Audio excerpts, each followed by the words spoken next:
Good evening, fellow heretics. Welcome to tonight's show. I am your host, Captain Dadpool. And I'm Natty Nat. And you are watching Nerds and Heresy.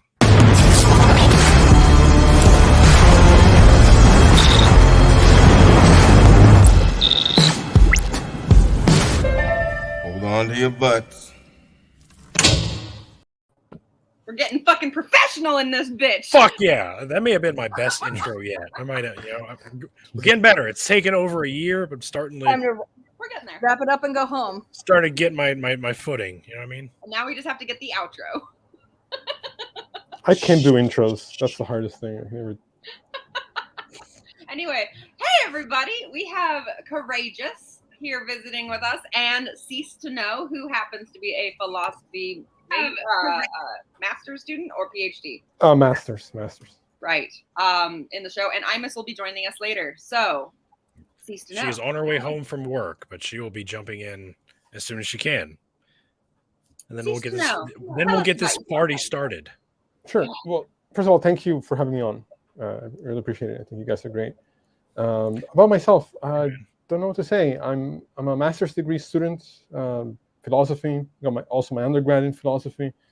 My interests are all over the place. Usually, philosophy schools are divided between continental and analytic. Analytic is more about like philosophy of mind, epistemology, language, like more technical. And continental is usually about existentialism, phenomenology, things that are a little bit more abstract. And my interests lie right in the middle. Like I like all of it. I do a show on YouTube. It's called Axioms on Trial. We talk about philosophy. We talk about religion. We have had debates, or we have interviews with people of different backgrounds, both religious and not. And yeah, that's basically the gist of it, I guess. I've always been curious, Cease. What is that accent that you're rocking? I'm Italian. I'm originally from Italy. I moved to the U.S. when I was about 10 years old, but I grew up in Rome. So That is cool. You grew up in Rome? Yes. Were you Roman Catholic growing up? No, so I was very lucky in the sense that like I do not have a religious background. Like I didn't have the trauma of religion shoved down my throat. My mom ironically, she became a Christian as I started to become an atheist. But she's a very like progressive Christian, so it's not like any kind of the doctrine is not shoved down my throat. It was never shoved down my throat. Okay. And I kind of just always been interested in learning and philosophy and thinking about stuff like that. So I started reading the Bible when I was probably 15, 16. And then after, and also like watching debates. And so I came into it kind of as an agnostic. And then within a few months, I was pretty much an atheist pretty quickly. Once I saw that one side just didn't make sense to me. And then after reading the Bible, I started to read the Quran. I think the religion that's interesting me the most is probably Buddhism. I think that has the most value in my actual life. And so I study a lot of Eastern philosophy and perspectives as well, especially in school. So. Yes. Well, we got Correa joining us as well. Correa, you want to tell us a little bit about your background? So I was raised in church, and I grew up in a very conservative Christian area. I went to an extremely conservative Christian college, and that's kind of where my deconstruction process started and went on for like 8 years. I grew up in a very progressive church. So I grew up in a church that really just like focused on like the love of like Jesus and wanting to like love other people. And it wasn't really very like, all you need is love. Yeah. Exactly. Instead of it being about the works and it being about like the rules and that's legalism. Yep, exactly. And so like whenever I went to a college where it was very conservative Christian, suddenly I'm surrounded by people who had these that like were taking the Bible super literally and would want to, like, I remember one point I was eating a burger in the cafeteria, and there was this guy that like was going around and like kind of getting really confrontational about whether like everything is predetermined or if there's free will, and he wouldn't let it go unless he could convince everybody that everything was predetermined. And I was like, I'm just trying to eat a sandwich, man, like, can we not? Yeah, but that's, I mean, let's be honest though. You chose to go to one of the biggest Christian schools in the country. Right. And by biggest, I don't necessarily mean size. I just mean in notoriety and in overall presentation. Now, granted, it is a lovely concept to go to school, work, no student loans. Great. Problem: go to school, be Christian, follow all Christian rules, which are very subjective. It's always a catch. Yeah, it's always a freaking catch. I mean, at the same time, like some of the rules were like, okay, so for example, my mom went to Evangel, which is another prominent Christian school in a little less strict though.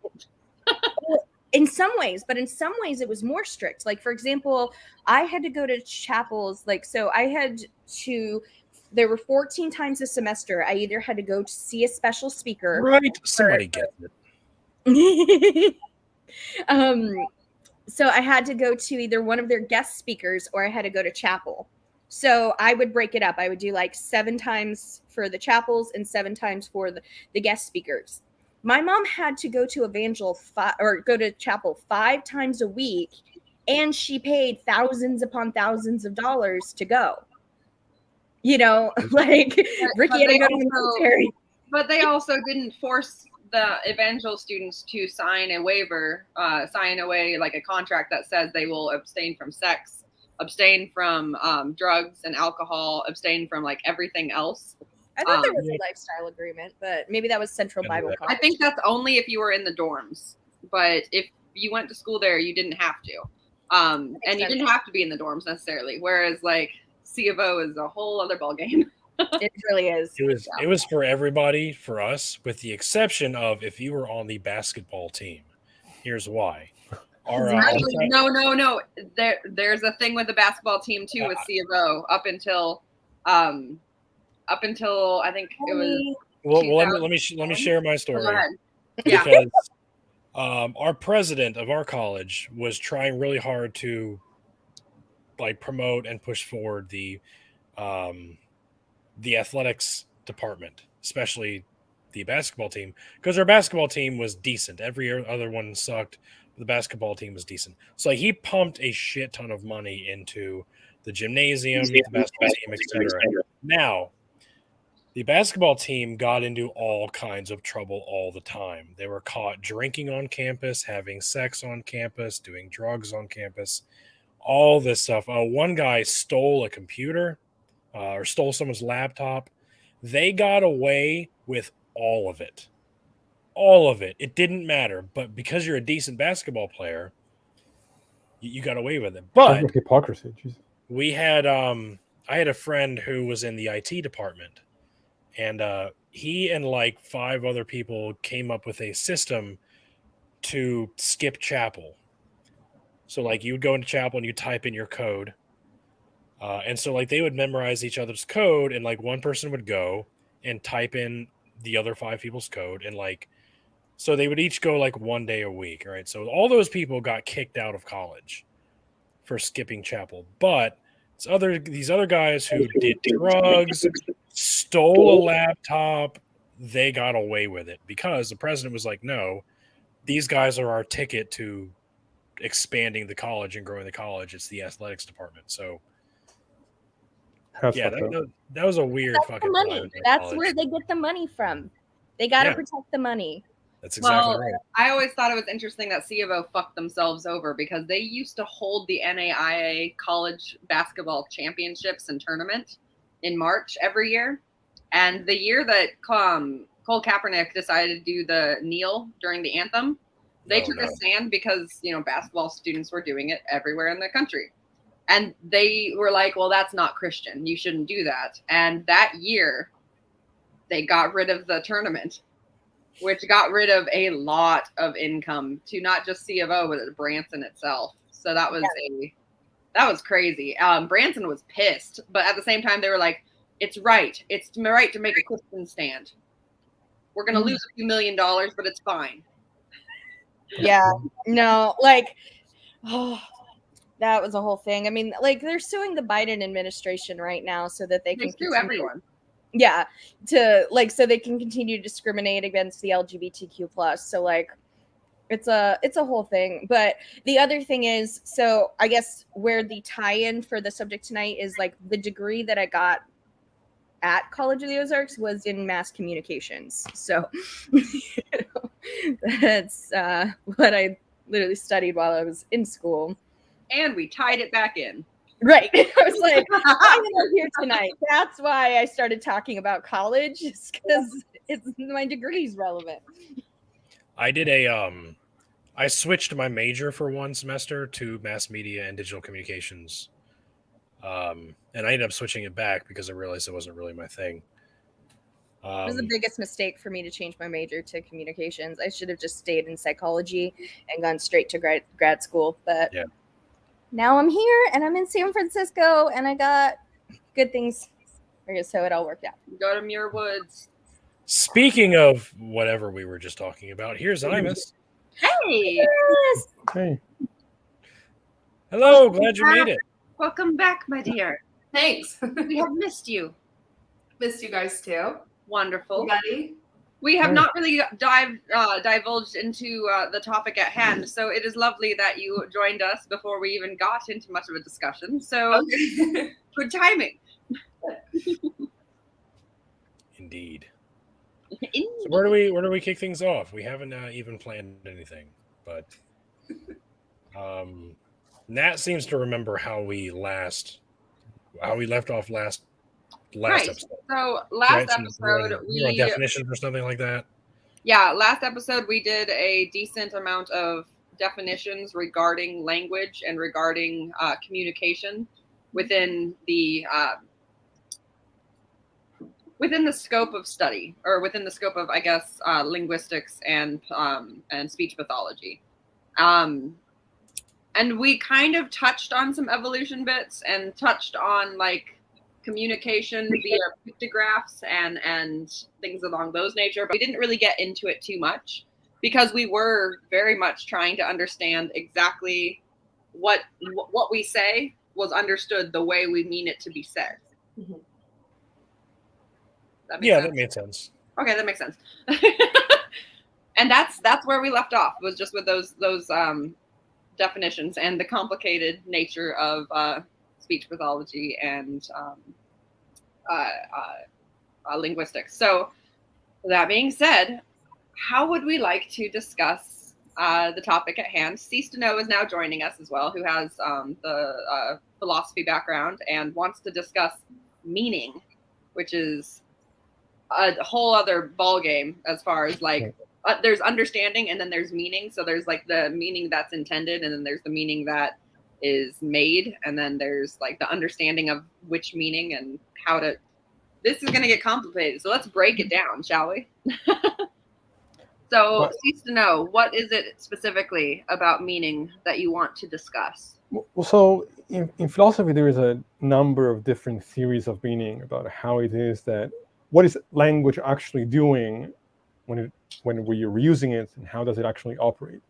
Now, there are those that think that hold to a correspondence theory, which is, well, whatever symbol we're applying is referring to something out there and matching onto whatever it is that we're using as a reference.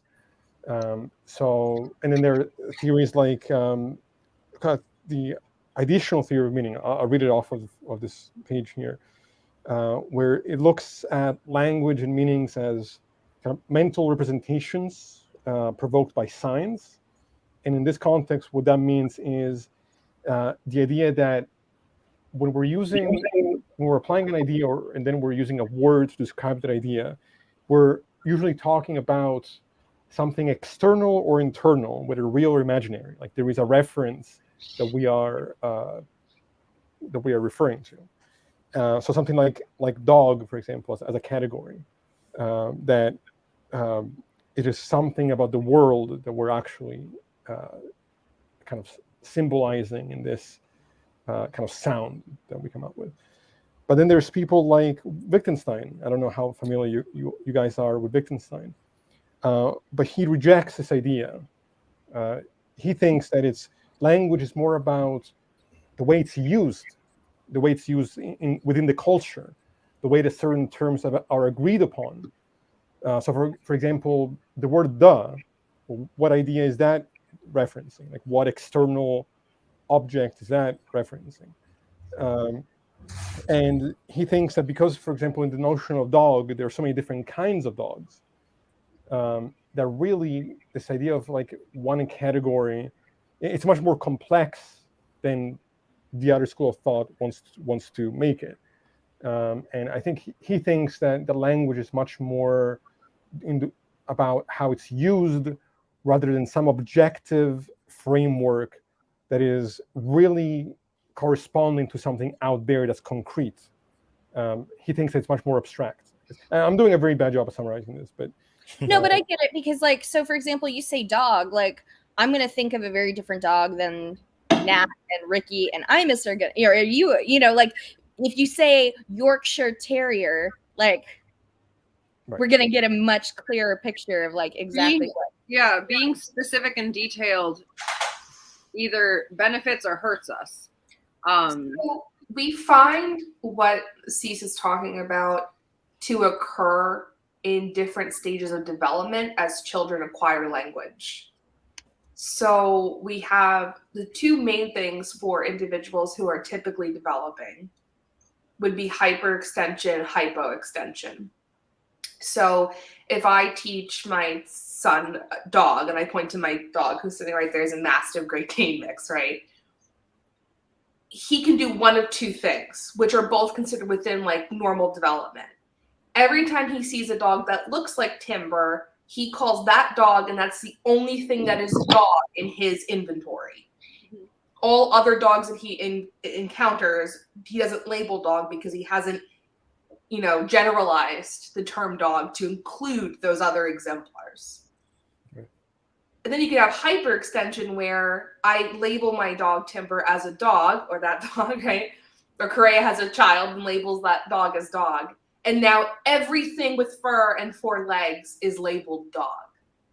And both of these patterns occur in children. I'm sure, Captain, you've noticed this with your own boys. You've got 4 kids, right? They've done these types of things. The classic example is like a rubber duck in a bathtub. So some kids will, that's the only duck in the whole world. And other kids will, anything that floats is now a duck, So it's one of my favorite things about being a parent is watching them develop their language and understanding of language. What did they call toilet adorable. paper? What did one of them call toilet paper recently? Butt napkins. Butt napkins. Yes. One of them said, "Daddy, I'm out of butt napkins." It's like, that is brilliant. I actually have a story. I love that. I have a little story to share with Imas. I think she'll enjoy this. You guys will too. I have a coworker that has 3 kids. She has 2 boys and a girl. The girl is the youngest, and she has just recently understood that one of the boys, I'm going to just use random names, like Thomas is her brother. She understands that Thomas is her brother. But because in preschool they taught that you can have a brother and a sister, then that means that John is his sister, or is her sister. Right. So John, who is like, I am brother, no, you are sister, he is brother. Right. Because you have one of each. You don't have, there's no, like, she is 4, I think, and this is absolutely like definitive. Right. Like, there is nothing wrong with it, and like that is the way the world works. So it's gotten to like, and I mean, this is not like a slow development, the whole thing. Like, this has been going on apparently for 6 months now, and I think it's giving the brother that is being called sister some serious identity problems. Because now, whenever he's in public with her, he identifies himself. He says, "I am her sister." Oh. And she's like, "Right." And then he'll be like, That's really what I'm talking about. Like, that's really interesting. That is one example, I think, points to this idea that so much of what we understand about language is more about our cultural understandings of and our cultural uses of the symbols to differentiate between one idea and another. Like, and I think the school of thought is more pragmatic about language. Thinks of language more as a tool for problem solving or prediction or action, and whether or not it's successful in the way in which we communicate, rather than some representation or mirror to reality. I'm kind of in the middle as far as like my own views, because I do think that there are a lot of things that we assume are real that I think are just abstractions and actually are not things in the world. They're more about the way in which our brains separate things. But then I also don't buy into the idea that it's all cultural, or that it's like that there's a complete disconnect between us and reality. I don't think that doesn't really make sense to me. I think and I think language is ambiguous, and I think the degree to which it captures reality is unclear, but there is some correspondence, I think. And it's interesting for you to bring that up, because when we look at language development pathologically, which from my standpoint would be, say, someone who is neurodivergent and is demonstrating difficulties acquiring language at the same rate or in the same fashion as their like neurotypical peers. What we'll do is, if I'm trying to teach a child a word, let's say that word, this is a good example because I remember a specific student, I was teaching them the names for coins in American money. So the exemplar was penny. When I taught penny, I had to show the front of the penny, the back of the penny turned in different directions, the penny at different angles, the penny at different stages of becoming verdi because it's a copper piece. Because if I trained penny, I hate to use the word trained, that's kind of the word we use. If I trained the word penny with one exemplar, it is very likely, as demonstrated by previous performances on assessments, that she would only identify penny as that single exemplar. Right. So I had to do that too with like the word cut. I had someone sawing a piece of wood in half. I had someone cutting someone's hair. I had someone cutting a piece of paper with a scissor. I had all these exemplars. And what we find is that a lot of people who are neurodivergent, and this doesn't speak for all people with neurodivergency, but particularly in autism, that hyperextension, where there's a generalization of a term across different exemplars, does not occur as frequently or as easily or as naturally as it does in neurotypical counterparts. So we don't see them calling dog all things 4 legs with fur. We just don't see that pattern of behavior. We see dog is the dog in their house, and that's it. When we try to teach the word dog to be used across different examples, it doesn't really happen as naturally. It needs to be explicitly taught. That's really interesting, because like I guess in certain ways I had that a little bit, because like, you know, growing up, my dad was the only man in the house. And my dad doesn't like Chinese food. So growing up, I thought all men didn't like Chinese food. All of them. I didn't know what the entire country of all the men in China ate. I just had Chinese food.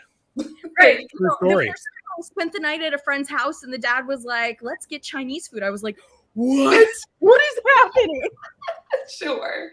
So that's a good example of like rule following. So we find that hyperextension to be true when it comes to social aspects, which is a great example. And I never, now that you're bringing it up, Correa, I never even thought about this dichotomy of the patterns that we view in autism and neurodivergency in language acquisition versus how those people move through social examples. So if a rule is learned or an experience is learned, it can be applied to all situations because they have difficulty transitioning between one space to another space and then changing their, viewpoint or their social intelligence, I guess, and other things. So that makes sense that in social constructs, they would display this sort of like generalization where it's placed across all modalities. That makes a lot of sense. I never even thought of that. That's such a great example. And I guess that's what I'm curious about in being somebody interested in philosophy of language, is to what degree is language something that is inherent,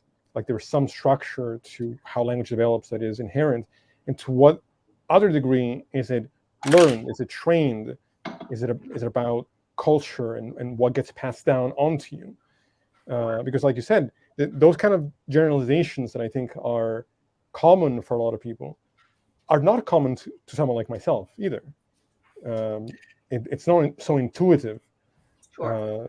That reminds me of the case of Jeannie. Yes. Right, Feral children. Yeah. Like, that's exactly how it makes me feel, or what reminds me of. For those who weren't aware, Jeannie is someone who was severely neglected and abused until she was like in her late teens, early 20s. I can't even remember. It's been a while, but and fairly long time. Like it was discussed. She was eventually like noticed and reported in a public place. Well, she was forbidden from like speaking or learning her like entire life, and I think she's still alive and she's in a like a special care facility or something. But for a while, psychologists and linguists like fought tooth and nail to have the chance to study her, because she at my point was like 30 something years old, but she couldn't talk. She could like put together like certain words or phrases, but she couldn't talk. So they tried very hard once they took her from her abusive family. I can't remember who it was. I think it was her mother. Anyway, so once they got her, they tried very hard to teach her how to speak, but they couldn't. They made like no progress because she was so old. So we're like, okay, so there's an age, there's a threshold where you can't learn anything really anymore. So that sort of like revolutionized the realm of linguistics. I think Noam Chomsky got to talk to her. This is a great point you're bringing up, because we call it like I said, it's sort of like a ceiling like of development. And I'm not saying that no one learns anything after age 3, but from 0 to 3 we call like the critical period. So pretty much most of like your temperament, your learning skills, all the kind of things are sort of solidified in some way between 0 and 3. And that's why like early intervention services have become so popular, and people are pushing for them to be available for kids who are behind, whatever that means. We're going to go down that rabbit hole. But because once a kid hits like 3 or 4, you can't really undo or replace what should have been present in those early years. Like you said, there's a ceiling. There's like a cognitive ceiling. There's something about the brain's elasticity and the rapid development during those years that you just can't replace if it's not appropriately.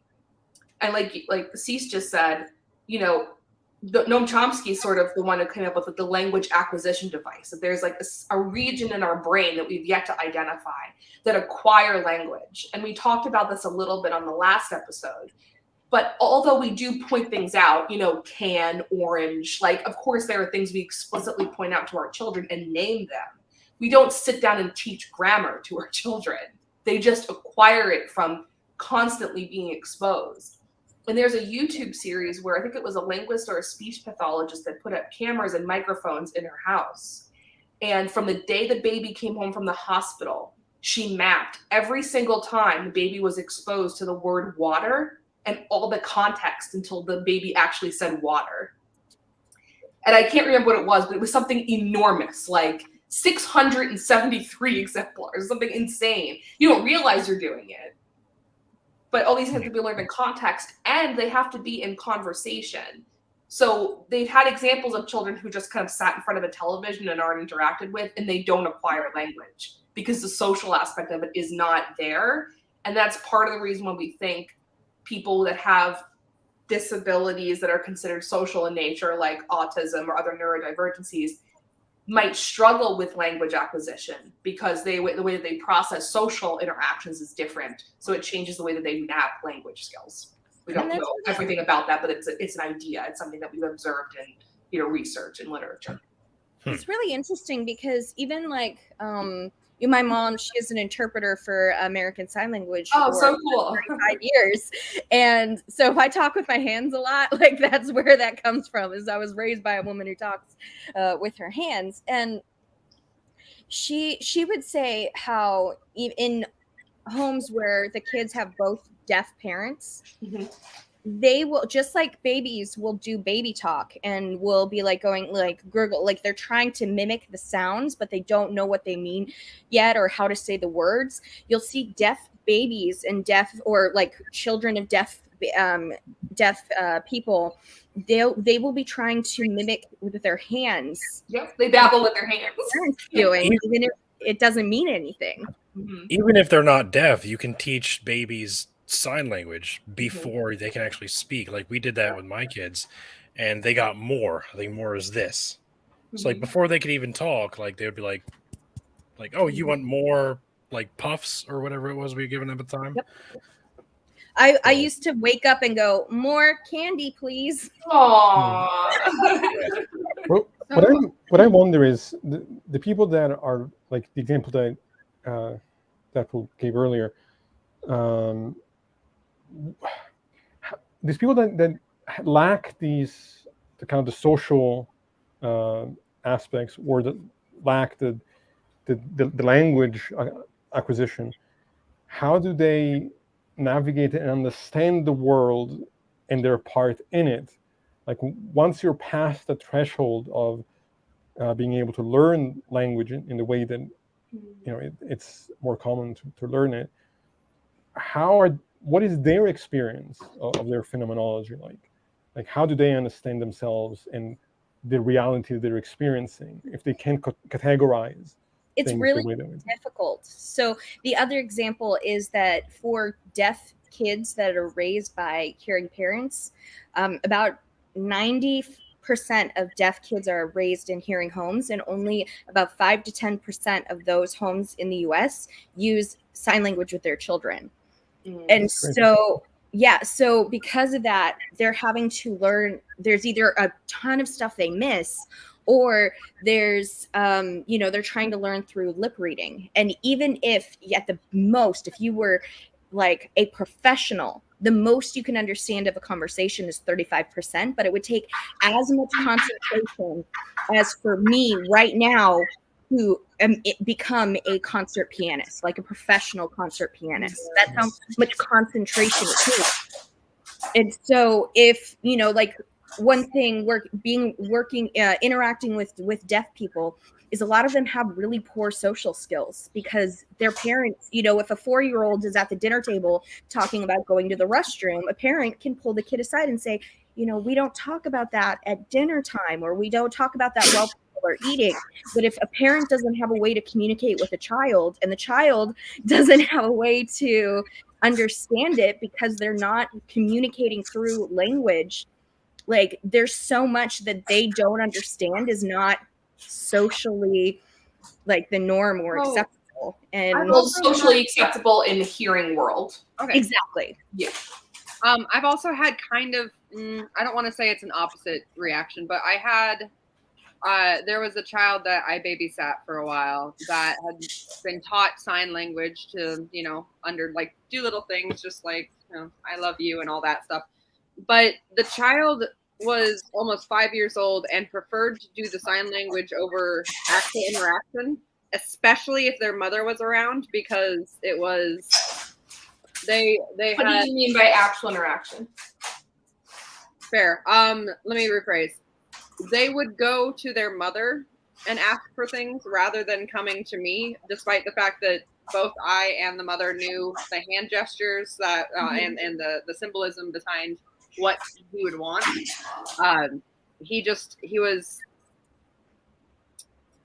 But he also was like, he had never gone to daycare or anything. Like he was just at home with his mom. And when mom had to go grocery store, I would watch him. But he, like, when it was just me and him, he could still do it. But if mom was in the room, it became, I can only communicate with mom. Which would be the same as if, like, mom and them spoke a language other than English. Because, like, what Correa was saying, like, even if children grow up in a household where they're hearing and the parents are deaf and they're learning sign language and spoken American English, they are learning two languages simultaneously because the grammar systems are not the same. No. The only time that the grammar would be the same is if you're using exact signed English, which is something like completely different, which is something that like people in my field that specialize in that would use. That's very kind of like a niche thing. So it'd be like being in a household where you speak Spanish and Italian or something like that. Okay. Yeah, that makes sense that, they're going to the communication partner that would, speak the language, even though they don't think of it as speaking because it's signed, but it is its own full language. It has the same features that all spoken languages have. Right. He was just like in his own little safety bubble, though, when it came to using any language to ask for things. It was very interesting watching him. I do want to bring it back to what Cease was talking about, because I think it is like a very interesting question, and I would love to know what Imas has to say about like what if someone is having to learn those things, learn those language basics, after that opportune time. Wiederschnen's brought up a really good example in the chat of Helen Keller, because Helen Keller was both deaf and blind, and wasn't able to communicate in any way or have people communicate with her until she was, beyond those years, that opportune age. So one thing that's important to remember about Helen Keller is that she was born with her hearing and vision and lost it. So she had have some exposure during the critical period, and it was retained enough where when she regained access to communication systems, she was able to use the remnants of what she had been exposed to and expand upon that. So even though she did lose it in that 0 to 3 period and regain it, I would have to look. It's been a long time. 7. When she started working with Annie Lennox. I can't remember the age. Anne Sullivan. Anne Sullivan. I'm sorry. Anne Sullivan. I stand corrected. It's all good. Who's Annie? Oh, you know what I'm thinking of? Mary Lennox from A Secret Garden. That's oh shit! Now that's been a minute. Yeah. The opening, I've seen right in the nostalgia. Core memory unlocked. One with Maggie Smith and all that. I watched that VHS tape until it broke. Like I've probably seen it like I hated that movie. Oh, that movie was weird. You hated it? I hated it because the scene where what was it? She like abandoned her child in the garden. Oh, Colin, you mean? Yeah. That's one of those like scenes that scarred me as a child. It's like one of my favorite movies ever. I watched it unhealthy amount of times, and the opening line is "My name is Mary Lennox," and like in the back of my head, it's like that was in there. So I conflated the two things, but no, totally cool. Yeah, but it can be really difficult. And I think especially when you're talking about philosophy and you're talking about language, if people have a different frame of reference, different cultural backgrounds, have different, different mind associations for different words, it can be really difficult to then start talking about really abstract things, or to start talking about within philosophy of talking about these ideas that help society as a whole or harm society as a whole. If you have a different point of reference in your mind, and then other cultures and other language experiences. I'll be right back. My dog's going nuts. Hold on. Real quick, everyone in the chat, if you have a question for Imas, Cease, or anybody, feel free to ask. You don't have to send a super chat or anything. You can if you will. I won't be mad at you. But yeah, if you have a question for anybody, feel free to ask. We'll most likely we'll Dad. I saw my dad is in the chat. He has his degree in linguistics. That's actually what he got his bachelor's in. So if you have any thoughts or questions, let us know. Is this the dad that's like the one that put the thing in the back of the truck and the whole? Yes. Look at the cross. Okay. Cool. I just want a clarification on that. Yes. It is no longer in the back of the truck because he gave that truck away. I feel a little bit better. But he had it in our front yard, and then my friend Ren like ripped off all of the like Bible verses that were on it, so now it's just a cross. Oh gosh. So we're talking about meanings, right? We're talking about like getting everything set up, but how do we feel about when people try to give abstract meaning to blatant objects? What do you mean? I want to just start with artwork, but we can work our way into using slang and how words can change their meanings as you grow. You or said as abstract time goes meaning by. to blatant objects. So, okay, I'm going to give you an example because it was a piece that I saw recently, and it was very moving and yet very. It was the painting, the portrait of Andrew Jackson, and like on his big old white horse, and like a lot of people have seen this image of him. And someone had not just painted, but also pinned and nailed bloody strips of paper that had the names of all of the different peace treaties that were made with Native American tribes. Oh. All over his face. So yeah. What? I'm trying to understand. Are you asking about interpretation? Like, yes, I'm asking about how one thing can turn into a great many meanings when an artist or when someone says a specific something to convey a point, and it turns into this broad spectrum that can be what's a better example? Well, Like I when think it just goes to like the subjective nature of art. Like it's Yeah. not just art. Like you can have one piece of art and multiple people are going to pull different especially like abstract art. Multiple people are going to be like, I see this, I see that, I see this. It's the same thing with like Right. poetry. You read like The Inferno by Dante Alighieri. I did a class on this, and different people had different interpretations of parts of the verses we were reading.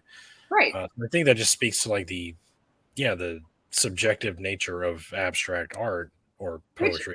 It is subjective, but would we call that a successful form of communication if someone puts out there an idea and that is not the idea that's necessarily brought forth maybe by not. the viewers? I think it points to kind of the ambiguity in the gap between each person and how we communicate. Like there's kind of this underdetermination of interpretations, where anytime anything is written or made, or any kind of message is attempted to be shared,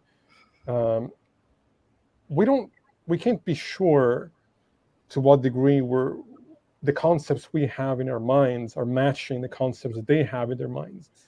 Now, I think that's where I'm trying to get with it, is like, can one image projected become the same in someone else's head? I think it's an open-ended. Some people take that problem and try to argue that there is no actual real communication happening, that it's all my ideas could be completely different than your ideas, and that I don't buy that. As much as I recognize that there are issues with interpretations and communication and all this ambiguity, like I see it. If there was no way to kind of connect the two people or have some kind of coming together there, I don't think we will be able to function as a society. So I do think that there is that with all the ambiguity of language, there is something that is connecting there. It's just that I think the more abstract the concept and the more abstract the medium, the easier it is for the message to get lost or to be misinterpreted or misunderstood. No, I just thought I'd bring that up because it's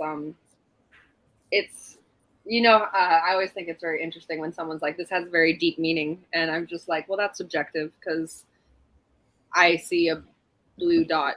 Like, like I don't understand. It's like, no, this is like the whole of the earth. This is like a massive, like, you get those that like fall into like the artist's interpretation, and then there's those that are like, well, I could do that. That's just a splatter. Yeah. What sort of linguistics and philosophical discussions do you think keep evangelicals as evangelicals?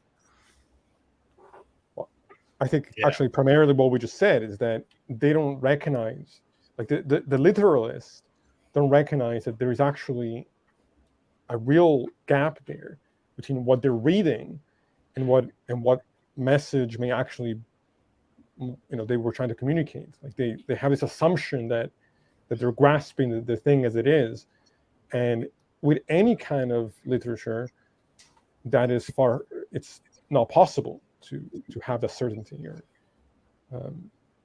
I think it's just a misunderstanding of language there. I think the other thing is that that, as no surprise, that especially within evangelical circles, they really demonize mental health and anything that isn't neurotypical. And so because of that, people who are neurodivergent are getting diagnosis, they aren't getting help for things that they need, and they have these very like legalistic mindsets because of those neurodivergencies, and they approach that to whether it is the Constitution, whether it is the Bible, whether it is like philosophy, that like when you are neurodivergent but you don't know you're neurodivergent, you're looking for things that make you feel secure and safe. And so the more things can be clearly defined, even if it's by defining it by things that are hundreds or thousands of years old, and trying to preserve that instead of keeping it as like, instead of adapting to how things change, they try to keep it all the same as what was written because that makes them feel better. I think theology as a subject is inherently very flexible and fluid. Biblical interpretation is very flexible and fluid. So you can start off as a biblical fundamentalist, believing the earth is 6,000 years old, biblical literist. You can do all that. And then you can like start accepting the sciences and start thinking, okay, maybe the earth is not 6,000 years old. Maybe there's a gap theory, it's called, or the old earth theory, or you just believe in evolution. Well, you're still a Christian. You're just changing your beliefs. And then you start like thinking different things about the Old Testament, like maybe Genesis was allegorical, not literal. Maybe Noah's Ark was allegorical. Maybe the Exodus was allegorical. You're still a Christian. Maybe you get in the New Testament.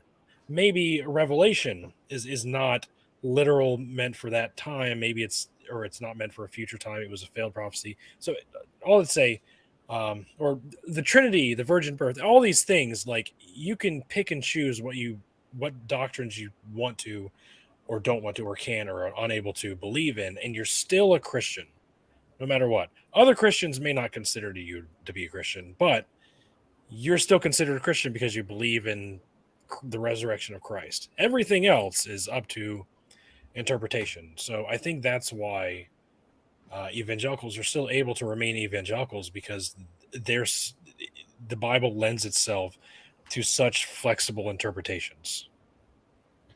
Yeah. I hope that made sense. Yeah. There is no one clear, rigid set of beliefs to have in order to be a Christian. It's all over the place.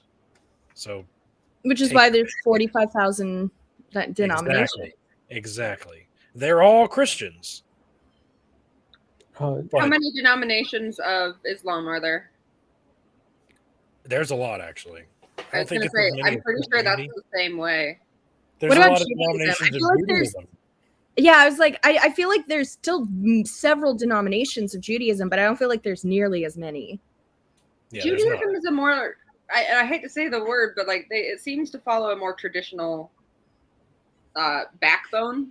It does, but it's still. But there are still a fair amount. Very, very a lot divided. Of the time it's well, they're like a community thing. It's weird. Even in the Bible, you got the Pharisees, the Sadducees. There's the Essenes, and there's a sect that Jesus belonged to, which was neither. Some think Jesus was a Pharisee. I tend to disagree, but yeah, they're very, very divided, especially today. But even back then. Okay, sorry. Let's get. Yeah, we had some questions. So, further. I have another. Oh, okay, go ahead. Never mind. Can language have an empirical sense of objectivity, aka placing the term for a physical object? An empirical sense? I don't know, but I think the use of language. Imas disappeared on us. I feel like she needs to be Yeah, here. I mean, I would say empirical sense. I wouldn't say it's empirical, but I would say that it can have objectivity depending on how someone uses a word or puts a term out there. But I am not a linguistic, or I'm not a linguistic expert. So, What do you think, Imas? I'm not 100% sure what GB is asking, so I'm going to try to answer. Clarified in another comment. They did try rephrasing it. Oh, okay. I want to make sure that I'm answering the right question. I'm way behind. Is this the one? oh, there we go. Cross Clear the SI unique here. Cross languages is an empirical meaning as objective and something more abstract. Okay. I think what you're saying is that units of measure need to be standardized so that, because that's what they are, right? They're measurements. So they have to be the same. Is this gonna turn into math is its own language? Kind of. Because it kind of is. They all kind of agree on like what a circle is and what a square, like these things that can be measured and have very specific rules to them. Yeah. Whatever. In the context of languages that use measurements and numbers, because I want to be clear that there are language systems that don't use these concepts. I'm not following the way in which the term objective is being used in the question. Yeah. I think that's the problem I'm struggling with, because even measurements, I'm not saying that I agree with this, but certainly some people have Riley, questioned whether or not measurements are themselves an objective thing, or they're just arbitrary like anything else. Like any measurement could have been something different, and the system could have just been different. Again, that kind of divides whether or not people think that math is constructed or discovered. Yeah. Again, I think with most things, I tend to be in the middle. I think to some degree it's discovered, and I think to some degree it's constructed. And I think, like anything else, I know it's kind of a cop-out, but I think the relation of not a cop-out. It's an accurate thing. So thinking that something is binary that becomes in and of itself its own issue. Yeah. To understand that something is or is not is I like to think of it as an unhealthy viewpoint. Yeah, I think math is as ambiguous, although probably less so than other languages, because I think math has a certain predictive feature to it that I think is a little bit more apparent than with language, maybe, but I'm not positive. So math. So I'm gonna get all. I don't know if this is philosophical or not, but math and music are. I don't want to say their own language, but they are capable of merging into different languages almost seamlessly. You can have two mathematicians write the same equation, look at it, and get the same answer without actually being able to, like, one might be Italian and the other one might be fucking Swahili. And you're not getting any sort of communication between the two, except they write one problem on the board and the other one's just like, oh yes, writes an answer. And like, oh yes, that's what I got. And it is its own, I guess this goes back to like when we talked about last time, linguistic descriptivism and linguistic prescriptivism. There it is. That's the words. I think math and music notes, because of the symbols, which are arbitrary. I agree with Cease. Why this is an inch and not this is completely arbitrary. It's just something that we've decided. Yeah, no, that's something that we symbol for inch. It's going to be this big, and then it became standardized. Now it is prescriptive. You can't just decide that an inch is now a meter. You can't change it. That's not how it works. So because of the prescriptive nature I guess we could say, of music and the way that it's demarcated, the notes or the symbols or whatever, and the prescriptive nature of math, everyone is using the same symbols and has agreed upon them, and they are separate. They represent a linguistic concept that can be kept to self and expressed outwardly in a different way. Just like everyone who can hear, people who use their hearing in a way that's functional for them, can hear music regardless of what language they speak, right? Yeah.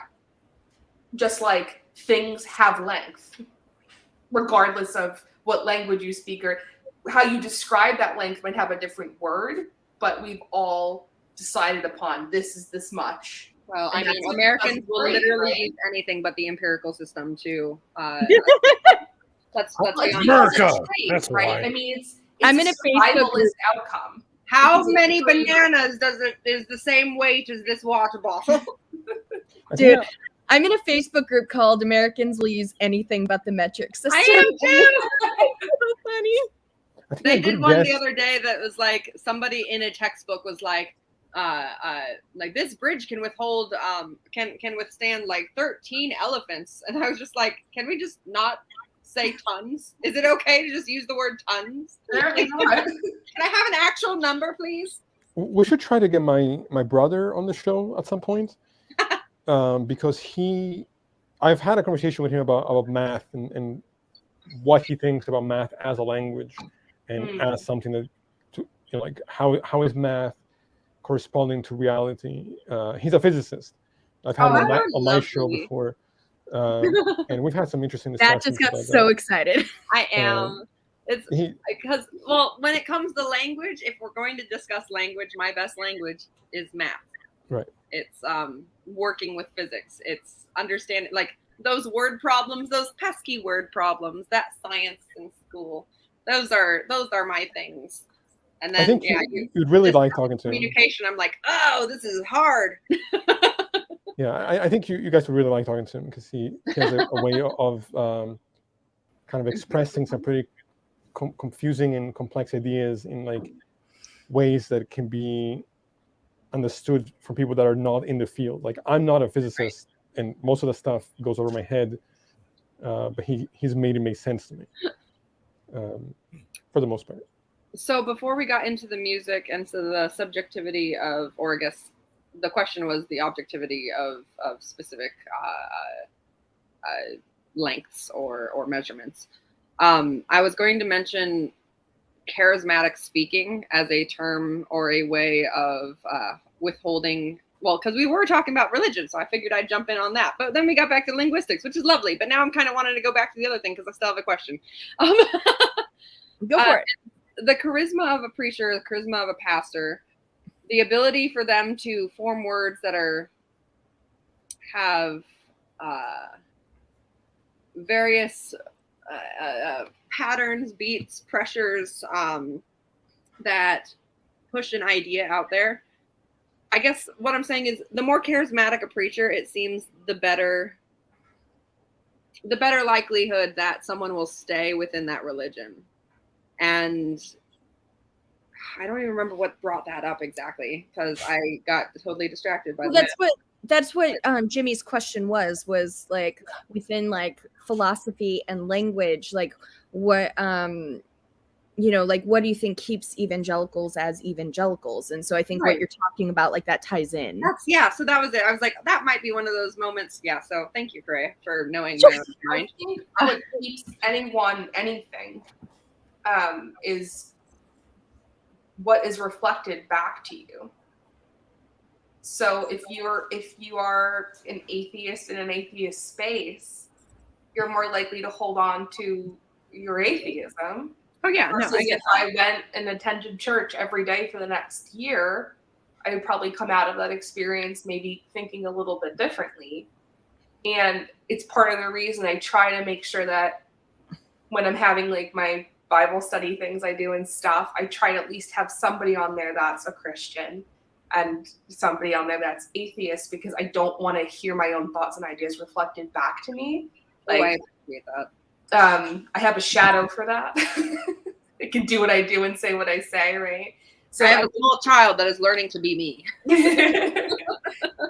So I have to be able to be careful that, like, even right, like, of course, like we love this and this is great, but like we're sitting in an echo chamber right now, right? Because like we kind of are all on the same page about these things, and that's what bonds us, and that's fine. But I think that's the problem with anything. Like, you know, when you go to a church, you're all attending that church because you share a viewpoint, and then you hear that viewpoint reflected back to you week after week. You go to a mosque, you go to that mosque because you hear your viewpoint reflected back to you. So I think that's what keeps anyone and anything. And then you will find that people that are born into, say, one culture and have to go into another culture and navigate that, their sense of the world and their sense of self is often changes over time because they're moving from one cultural perspective to another. And they need to change their viewpoint to survive, to assimilate is what, the nice word they've come up with it. But it's, assimilate is just to survive in spite of your own culture, right? I mean, that's really what it comes down to. So I think that's one thing that I really appreciate about my philosophy program and the friends that I've made in the department is that while we all have this shared, very powerful shared love of philosophy and learning, we don't agree on a whole lot. Like our ideas are, one of my closest friends, like we literally, I don't think there's one thing that we agree on. We see things very differently. I think part of it also is that like there's no expectation that you're going to follow every philosopher or follow them like literally. Like for example with like who was the I think it was Immanuel Kant. I'm gonna make sure to say that very carefully.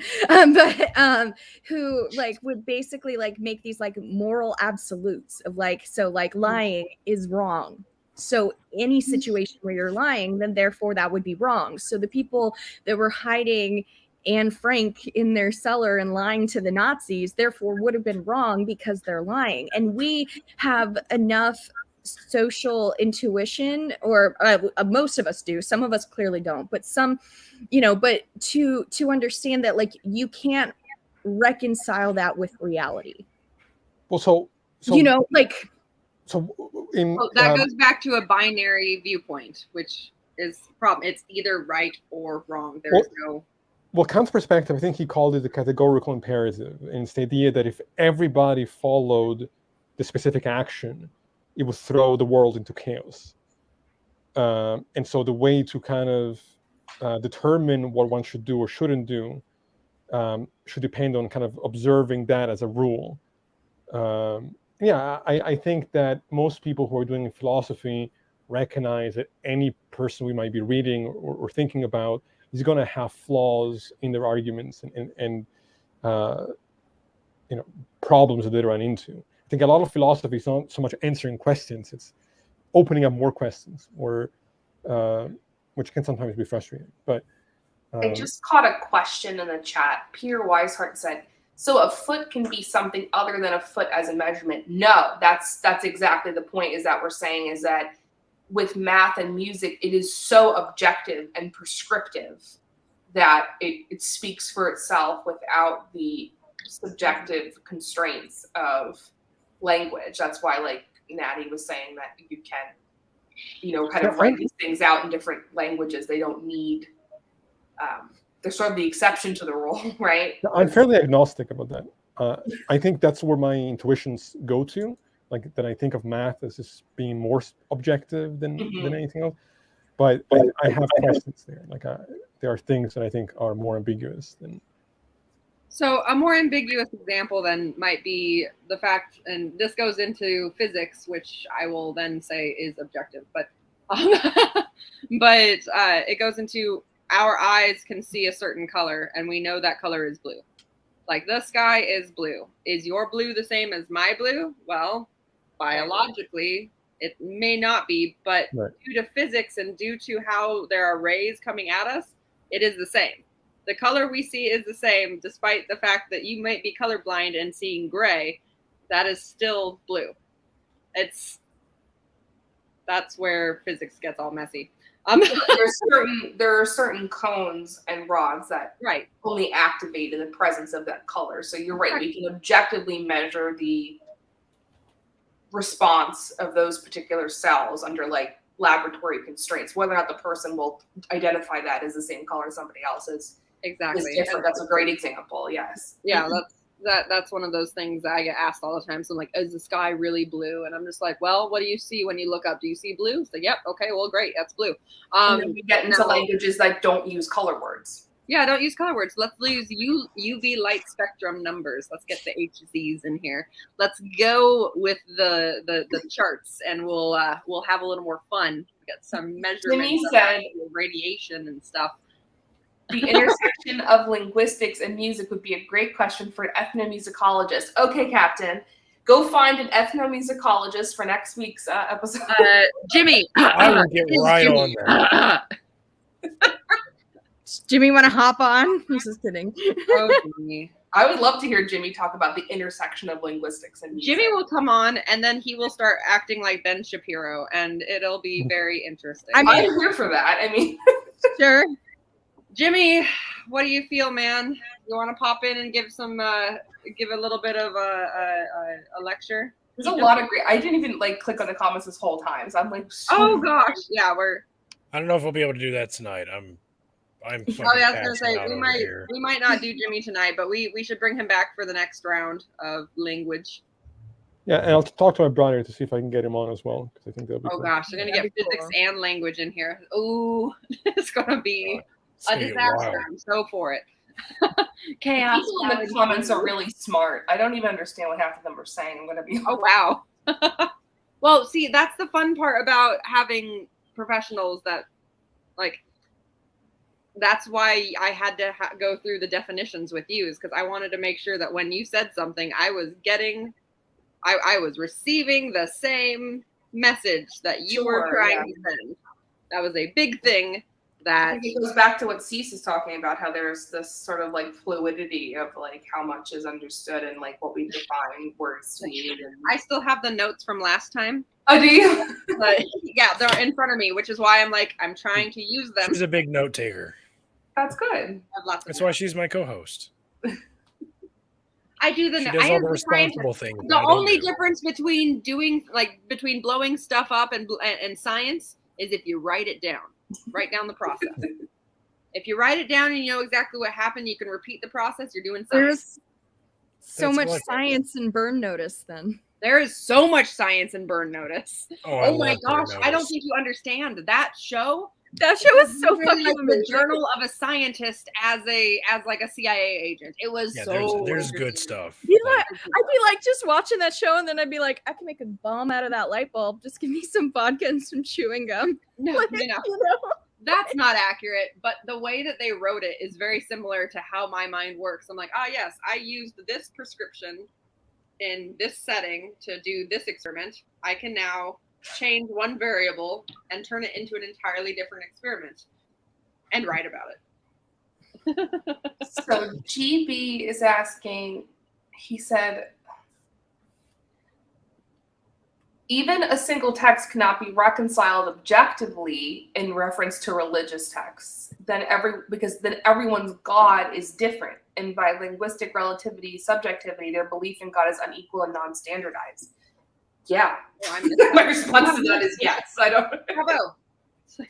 Yeah. I think that's what makes it challenging, right? So if we want to measure, was there a show called Quantum Leap? A deity, I guess we could say, we have to measure it or describe it within the context of its religious text. I mean, that's all we can do. And I saw where we get eisegesis and exegesis, right? So it becomes very. I saw a stand-up on TikTok. It was just a little 2-minute stand-up on TikTok. I do not know who it was.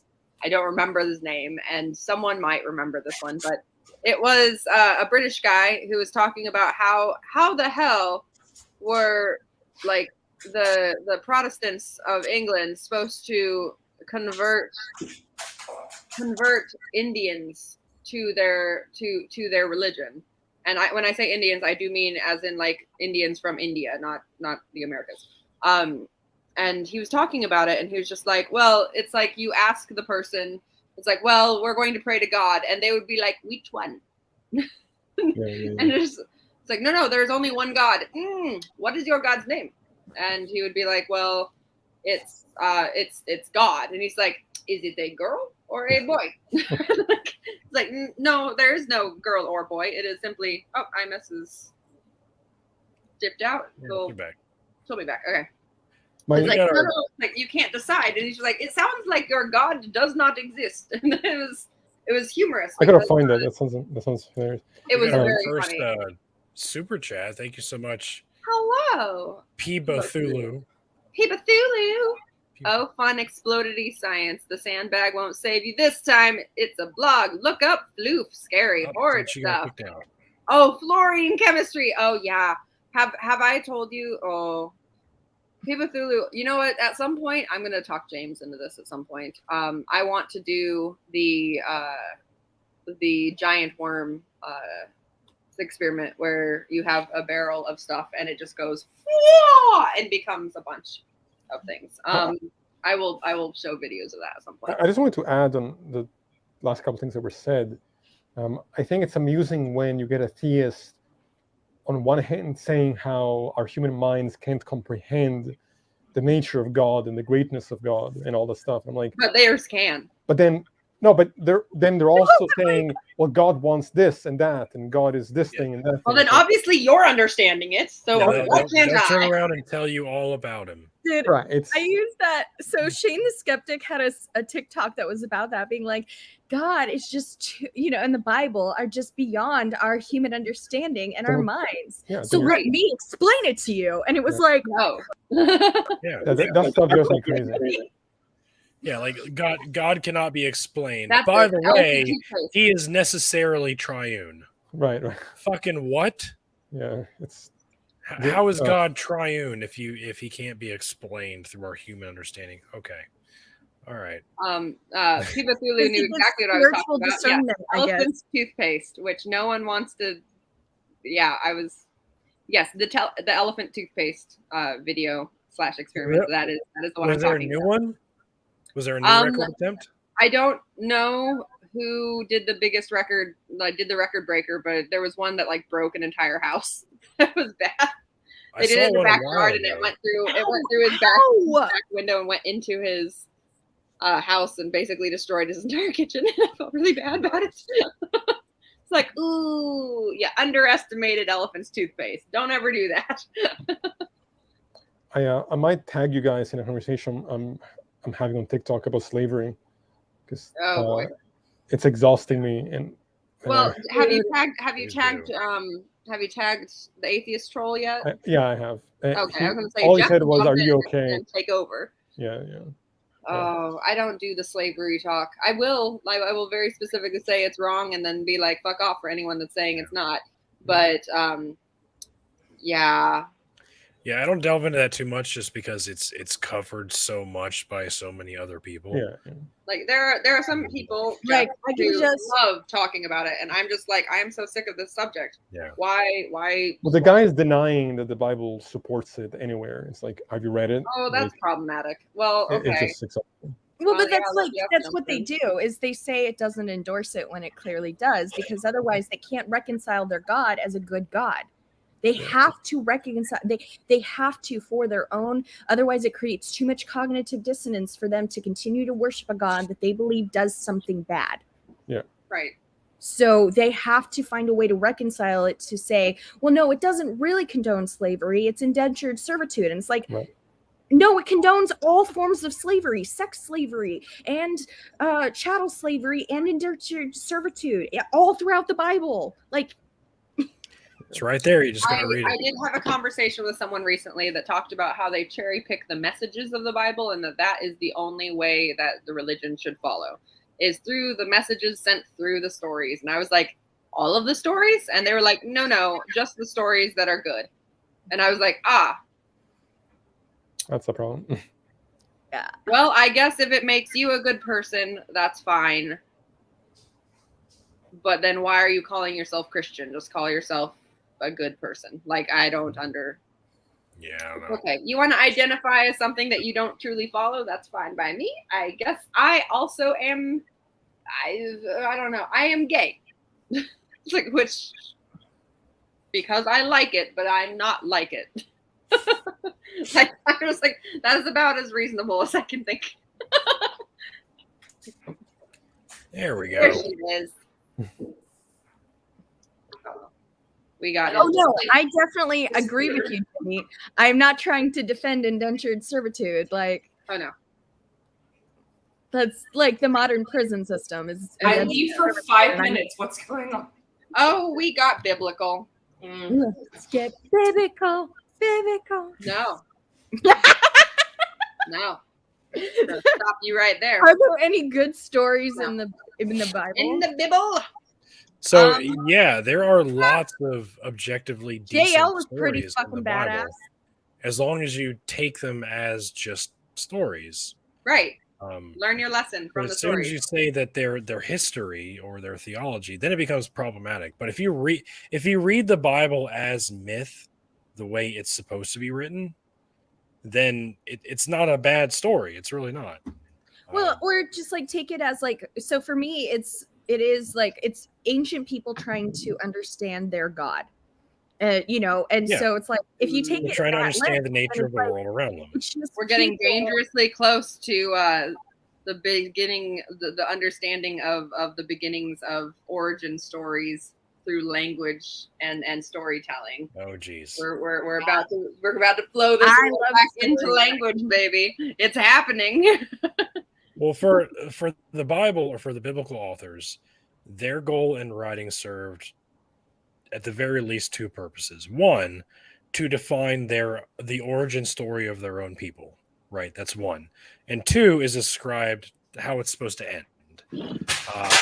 Why they're God damn it. Dogs fucking shit up behind my green screen. Oh shit. And why they are being persecuted so heavily, why they are suffering so hardly, because these are God's chosen people. They've spent their life living under God's law, serving Him, etc., but they're still suffering, and their enemies are doing better than they are. So, what's the why? What's happening here? Oh, God's going to bless us in the afterlife. He's going to return, and then that's when our blessing's going to come, you guys. So, yeah, the purpose of the biblical authors is twofold: where we came from and why we're going to end up where we're going to end up. Makes sense. Yeah, in a nutshell. No, that's brilliant. So I guess the wrap up here would be, well, I guess the wrap up on this is quite literally, it's like just take the stories at face value. Don't divulge too deep, otherwise you're gonna, fuck with some things that you don't want to fuck around with. Try to find out what the author was trying to convey. Who's the author? When Tell they wrote. me. It doesn't matter. It really doesn't matter who the author is. Read what they wrote and try to figure out what they're trying to convey to their audience. Right? And don't try to interpret it. Don't try to interpret that from a later book. Like, don't try to interpret the book of Daniel from the lens of Paul, right? Or from the lens of Jesus. They don't know who the fuck wrote Daniel. They don't know what Daniel's about. They're just referencing it. You don't know Daniel. Yeah, you don't know. So, like, every book in the Bible is written for a specific purpose, to a specific audience, to achieve a specific goal. What that's the mystery. What is the goal? What is the message? Don't start with Jesus. Don't start with Paul, and then look back. And that goes into linguistics, because they use a completely different terminology, completely different ideology within linguistics, and then they try to interpret that through those lenses, and they come up with something that is completely unrecognizable from what the original author's intent was. Right. I hope any of that made sense. It does. And actually, that is where we could probably pick up at the next session when we come into the discussing how language in the Bible doesn't always convey the message that it probably initially intended. Guys, thank you again for having me on. This was a pleasure. Yeah, this was Yeah, super, thanks. super fun. I really enjoyed it. And for people who want, like, because I know some of us are getting kind of tired, but like for me, it's like 7:00 here, so I'm wide awake. So we could always, talk more on the Discord. Anyway, Also- it's 10:30 for me. But yeah, if anybody wants to jump in the Discord, feel free. I won't be And there, but if you guys want to see any more of me, my channel is Axioms on Trial on yes, YouTube. So Right. I did Right. not link your Plug it in. show in the description. no worries. Yeah, gotta get. Imas, you want to plug yourself? I think you're I muted. missed is muted. She's muted, but she's also talking to someone else, I think.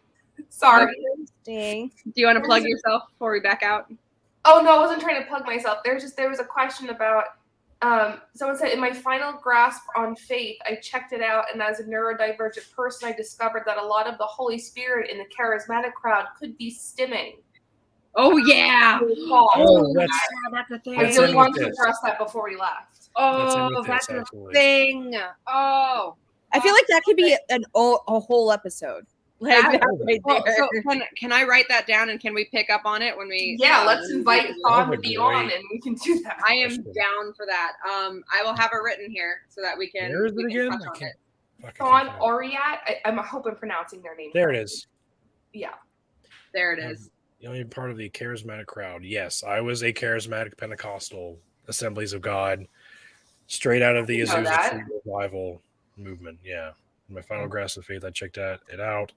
As neurovirgin, I discovered a lot of the Holy Spirit could be stemming. Yeah. Holy shit.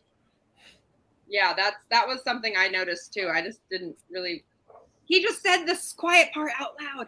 He said the quiet part out loud. I have a What- whole what- video on my TikTok page about speaking in tongues and like the research of. No. The research of no. No. My dog is trying to eat the Matryoshka doll. Oh no. Oh Lord. Yeah, about stimming and he cracked it. Damn it. I had somebody The research message on that. me- Sorry. Yeah, I had somebody message me on Patreon actually and asked me, someone who deconstructed their faith, but their parents are still believing, and they are like, my father still believes that God speaks to him or the Holy Spirit speaks to him. It's like, can you shed some light on that? And I was like, yeah, as a Christian, you are trained to believe that your inner monologue is actually a dialogue between you and God or you and the Holy Spirit. So whenever you hear these, you're even told, like, when God speaks to you, it's not this loud, obvious, booming voice. It's still, it's quiet, and it can often be mistaken for your own voice, So, like, they prime the shit out of you to think that your own voice is actually God speaking to you. GB, what is stimming? Stimming is a. Actually, you want to define it, because I don't really know how to define it except like what I do, which is if I get nervous, I start shaking my hands. Is that a And sex thing? It myself sounds like a and sex thing. That was GB. What is stimming? There it is. I mean, I don't want to speak on behalf of like anyone who There's is kind of neurodivergent. it's a definite the way I see it, the way that I've understood it from being A repetitive performance of certain physical movements or vocalizations that's as a a better way form to of put it. behavior by persons with autism or other neurodevelopmental conditions, self-stimulations. This behavior is thought to serve a variety of functions, such as calming and expression of feeling. So, stimming was part of her coping mechanism. Yeah. So, fidgeting. This is what it sounds like to me. Fidgeting. Shaking. I shake my hands when I get nervous and can't handle things. I also like plug my ears, which is weird, but that's something I do. But yeah, it puts me into a nice little quiet zone, which I can then calm down from. Yeah. If you meet me in person, you will see the things. Well, and then like talking about like feeling God and feeling like the Holy Spirit, like a lot of times there's just a lot of power in like music. music can be very emotionally manipulative, whether it is Christian or not. Like there are certain songs, like I remember when I was a Christian, you know the song Slowly Fading?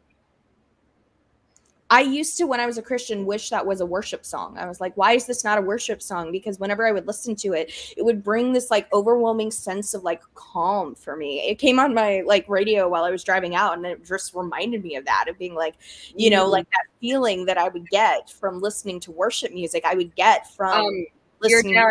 Your dad just made a comment. I think he just I think he thinks stimming also includes masturbation, which it does not. No. This is a mental health thing, not a